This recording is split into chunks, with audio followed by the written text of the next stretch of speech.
नमस्कार. आपल्या सगळ्यांच्या समोर पडणारा एक प्रश्न आहे, ईश्वर काय आहे? जसा आपल्याच्या समोर सगळ्यांच्या समोर प्रश्न पडतो ना, तसा अर्जुनाच्या समोर सुद्धा हाच प्रश्न पडलाय, ईश्वर काय आहे? काय असतो देव? कसा असतो देव? त्याचं अस्तित्व काय आहे?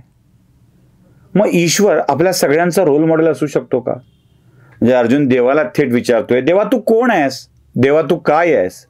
याचं उत्तर 10व्या अध्यायामधल्या 30व्या श्लोकामध्ये खूप छान पद्धतीने भगवंतांनी दिलेलं आहे. ते म्हणतात की मी दैत्यांच्या मधला, म्हणजे मी दैत्यात असेल तर दैत्यांच्या मधला प्रल्हाद आहे, मी काळ आहे. मी प्राण्यांच्या मधला सिंह आहे, तर मी पक्ष्यांच्या मधला गरुड आहे. बघा काय आहे ते. म्हणजे मला उगाचच संदीप खरेंची कविता आठवते. तुमच्या माझ्यासारख्या सामान्य माणसांच्या आयुष्याचं वर्णन करणारी ती कविता आहे.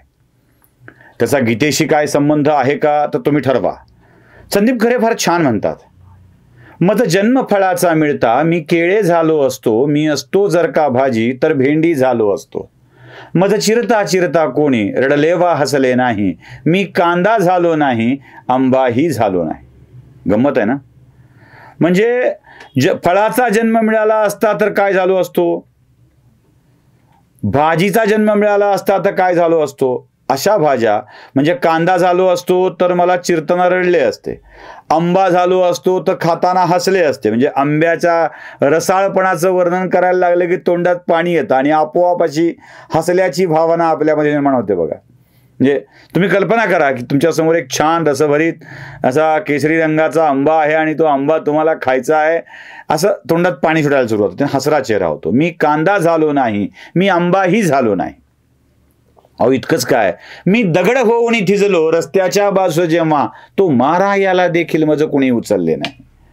स्वतःच्या विषयीची इतकी न्यूनत्वाची भावना, म्हणजे मी मोर्चा नेला नाही, मी संपही केला नाही, मी निषेध सुद्धा कधी नोंदवलेला नाही, ही स्वतःच्या विषयीची अशी भावना जेव्हा व्यक्त होऊ लागते तेव्हा मी इतका अगतिक असताना, इतका खालचा असताना देव कसा असेल? अर्जुनाची अवस्था अशीच आहे की धुतलेला सात्विक सदरा, तुटलेली एकच गुंडी, टकलावर अजून रुळते अदृश्य लांबची चेंडी. अशाच अवस्थेत अर्जुन होता ना. म्हणजे नको बाबा, काय करायचंय? सगळ्याला मारून काय मिळणार आहे? नको रे देवा, हे मोठं पाप लागेल. या सगळ्या भावनांनी अर्जुन गांजला होता. आणि या गांजलेल्या अर्जुनाला भगवंत स्वतःची ओळख करून देत आहेत आणि ते सांगतात, अर्जुना विचारतोयस ना, तुझ्या मनात प्रश्न आहे ना, मी कोण आहे? तर मी दैत्यांच्या मधला प्रल्हाद आहे. होय, मी दैत्याच्या मध्ये सुद्धा आहे, तिथे प्रल्हाद आहे, ज्यानं निष्ठेनं माझी भक्ती सोडली नाही. प्रतिज्ञा काय असते बघा, प्रतिज्ञा काय असते बघा. म्हणजे नुसती प्रतिज्ञा आणि नुसता संकल्प करून जमत नाही. प्रतिज्ञा त्याला म्हणतात, उपासना त्याला म्हणतात जी लक्ष्मणानं केलेली होती. सीतेच्या वेगवेगळ्या आभूषणांना जी रावणानं पळवून नेत असताना सीतेने आपली आभूषणं टाकलेली आहेत, त्या आभूषणांना सगळी वानर लक्ष्मणाच्या समोर ठेवतायत आणि सांगतात, एक स्त्री कोणी रावण घेऊन जात होता विमानातून, तेव्हा त्या स्त्रीने ही आभूषणं खाली टाकलेली आहेत. ओळखा. तो गळ्यातला हार ओळखू शकत नाहीये, कंकणांना ओळखू शकत नाहीये, पण तो पायाच्या पैंजणाला मात्र म्हणतोय की होय, हीच ती पायातली सीतेची आभूषणं. कारण आयुष्यभर आपल्या मातेच्या, मोठ्या भावाची पत्नी म्हणजे आई, आणि आपल्या आईच्या चरणकमलांकडे बघत त्याच्याकडे तो जगत राहिला. मी बाकी आभूषणांना ओळखत नाही, पण पायाच्या आभूषणांना ओळखतो म्हणणाऱ्या लक्ष्मणाची ती उपासना. शक्य असूनही भीष्मांनी जी उपासना केली, जी प्रतिज्ञा सांभाळली, ती भीष्माची उपासना. आणि देव कुठे असतो? त्या भीष्माच्या उपासनेत, त्या लक्ष्मणाच्या उपासनेत देव तिथे असतो. जे उत्तम आहे तिथे देव असतो. म्हणून तो दैत्यांच्या मधला प्रल्हाद असतो, दैत्यांच्या मधला प्रल्हाद असतो. तो देव काय म्हणतायत, मी प्राण्यांमध्ये सिंह आहे. नुसतं नाही, प्राण्यांमध्ये सिंह आहे. प्राणी असेल मी तर प्राण्यांच्या मधला सिंह मी आहे, कारण मी वनराज आहे.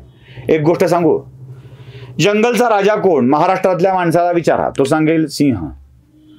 उत्तर प्रदेशातल्या माणसाला विचारा जंगल का राजा कौन, तो म्हणेल सिंह.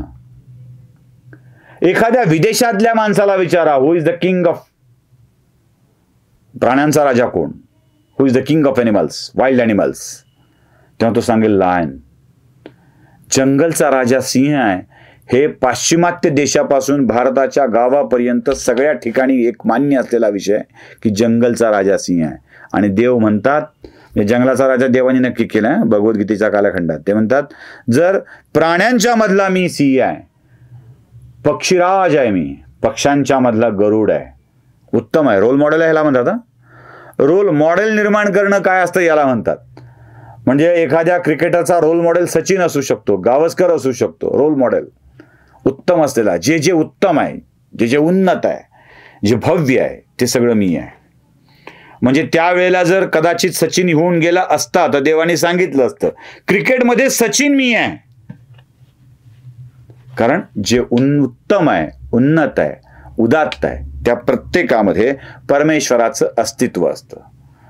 देव एवढ्यावरच थांबत नाही. आता पुढे काही पुस्तकांच्या मध्ये त्याची उल्लेख आहे. जर प्राण्यांच्या मध्ये देव सिंह असतील आणि देव हत्ती असतील तर काय, तर हत्तींच्या मधले ऐरावत असतील. उत्तम आहे, उच्च आहे, एकदम उच्च कोटीचा आहे, उच्च कोटीचा. हत्तींच्या मधले ऐरावत असतील. जर देव घोड्यामध्ये असतील तर देव कोण आहेत, तर देव उच्च श्रवा घोडा आहेत, जे सर्वोत्तम घोडा त्याला म्हटलं जातं. म्हणजे जे जे उत्तम आहे, उन्नत आहे, त्या प्रत्येकाच्या मध्ये देव आहे. आपला रोल मॉडेल देवच असला पाहिजे, अन्य कोणी नाही. हे अर्जुनाला का सांगतात लक्षात घ्या. म्हणजे लक्ष्मणाची उपासना उत्तम आहे, भीष्माची उपासना उत्तम आहे, त्यात देव आहे.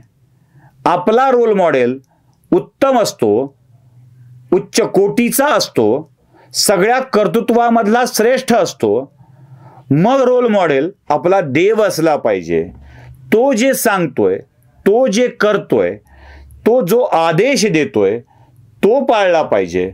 म्हणून आपला रोल मॉडेल ईश्वराला केलं पाहिजे. अर्जुना, मी तुला तेच सांगतोय, उठ, हातात शस्त्र घे आणि लढायला जा. रोल मॉडेल मला कर. नमस्कार.